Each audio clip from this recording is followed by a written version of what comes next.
Hi, my name is John Kozinski. I'm going to be talking about the topic, sugar is good for you.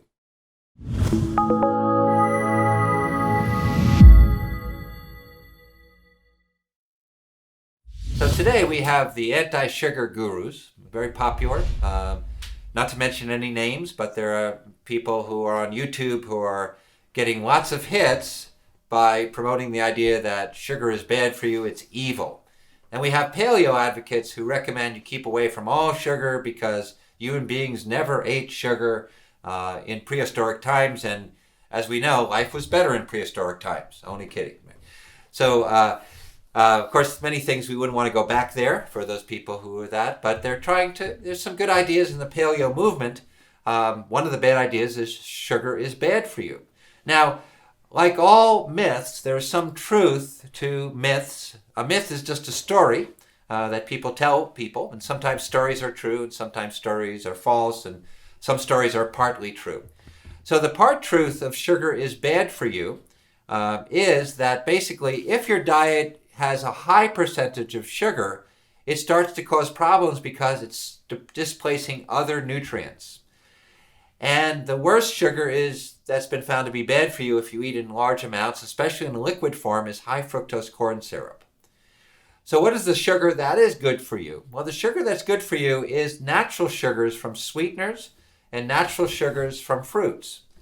And why is it good for you? Well, because, for instance, if you want to get more calories, natural sugars from fruit, moderate amounts of fruit juice, dried fruit, and natural sweeteners like maple syrup or even organic molasses or rice syrup will up your calories.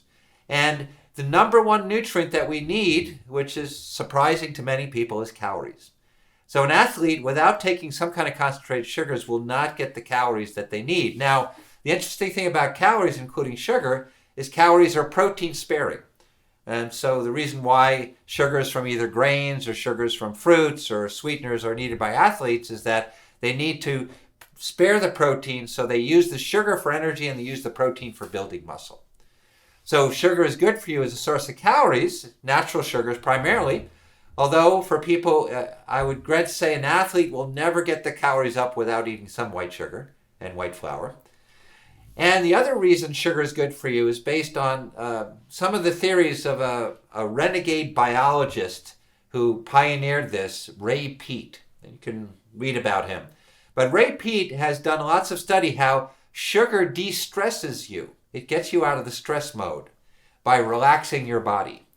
And the reason it does this is because when you're under stress, whether it be from diet, lifestyle, activity, thinking, you use up a lot of sugar. And then you must replace that sugar. If you don't replace that sugar, you start to break down inflammatory proteins, amino acids from your muscles that irritate your body, can lead to disease, and then certain kinds of fats are broken down that lead to disease. So sugar is really good for de-stressing, and I think a lot of people know this intuitively because they go, to get their Dunkin' Donuts for their sugar fix. But I like to say in Dunkin' Donuts, sugar is probably the most healthy ingredient, and the rest of it is chemicals and bad flour. So sugar really is good for you, but primarily in a natural form. So, to the anti-sugar zealous, I say, eat a little fruit.